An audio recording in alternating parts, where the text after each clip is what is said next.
হাসপাতালের কর্তব্যরত মহিলা চিকিৎসককে হাসপাতালের পুরুষ সুপার হুমকি দিয়ে বলছে, আমার কথা না শুনলে দ্বিতীয় তিলোত্তমা ঘটিয়ে দেব।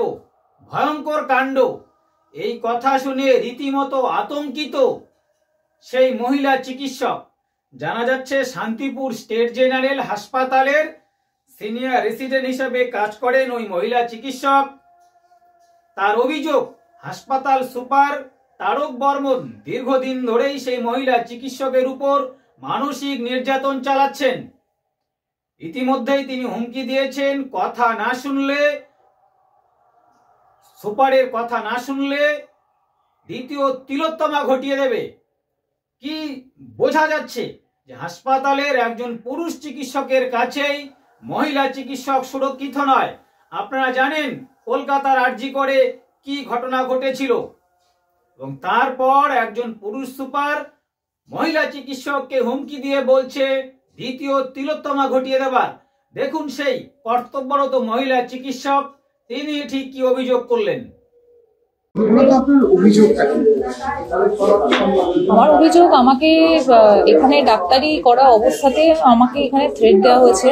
থ্রেট দিয়েছেন ডক্টর সুপারিনটেন্ডেন্ট এখানকার, যে অর্ডার যদি ফলো না করো, যা বলা হচ্ছে সেটা যদি না করা হয়, তাহলে দ্বিতীয় অভয়া কেস হতে চলেছে এখানে। হ্যাঁ, আমাকে এটাই বলে চলে গেছে। আমার উপর হ্যারাসমেন্ট হচ্ছে, অনেকদিন ধরে ওয়ার্ক প্লেস হ্যারাসমেন্ট হচ্ছে। আমি অ্যাকচুয়ালি প্যাথোলজিস্ট, আমার প্যাথোলজিতে এমডি আমি কমপ্লিট করেছি। করার পর এখানে এসআরশিপ আমার চলছে কন্টিনিউ। আমি জয়েন করি এখানে 28 সেপ্টেম্বর 2024। আমি এখানে জয়েন করার পরে ওনাদের রিকোয়েস্ট করি, যেহেতু আমি hence I am a pathologist, so I should be put on pathologist department of pathology আর ব্লাড ব্যাংক। ঠিক আছে, খুব ভালো কথা। এখানে ওনারা দিতে চাইছেন না, তো ঠিক আছে, সেটাও ঠিক আছে।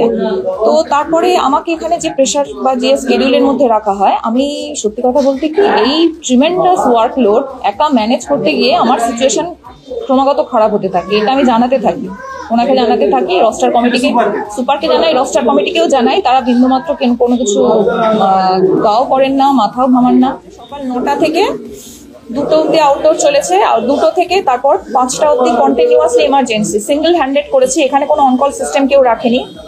আমাকে ইএমও হিসাবে একাই আমাকে দেখতে হয়েছে। আমি ওই দিন একাই ছিলাম এমার্জেন্সিতে।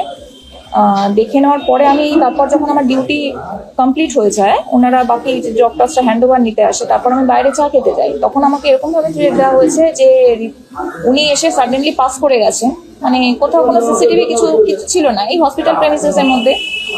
হঠাৎ করে কানের পাশে পড়ে গেল, যদি বেশি বাড়াবাড়ি করছো, যদি অর্ডার ফলো না করো, তাহলে কিন্তু এখানেও দ্বিতীয় অভয়া কেস হতে চলেছে। সাবধানে থাকো। আমি আতঙ্কিত বলতে, আমি ওই মুহূর্তে বাকরুদ্ধ হয়ে গেছিলাম। আমি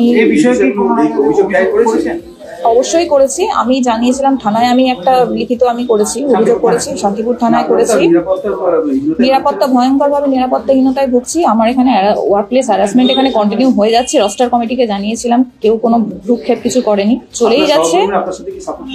এখানে যত ডাক্তাররা রয়েছেন সবাই সাপোর্টিভ এবং সবাই অত্যন্ত ভালো। আমি এখানে একবারও বলছি না কেউ কোনো রকম হচ্ছে, কিন্তু এই সুপার যে ভদ্রলোক, এই ভদ্রলোকের সাথে আরো 2জন রস্টার কমিটিতে আছে, যারা কোনোভাবে উনি হাসপাতালে কখন আসেন না আসেন আমার কোনো আইডিয়া নেই। আমি কোনোদিন ওনাকে দেখিনি বলতে মাঝে মাঝে ওনাকে ইন্সপেকশনে দেখেছি। এখানে উনি হাসপাতালে ঘুরে বেড়ান ইন্সপেকশনে, এইটুকুই জানি। আর যদি কোনো ডিসকাশন করতে চাই, উনি নাকচ করে দেয়। আর সেদিন ঘটনাটা এটাই হয়েছিল 31 তারিখে, আমাকে ডাইরেক্ট এই কথাটা বলেছিল।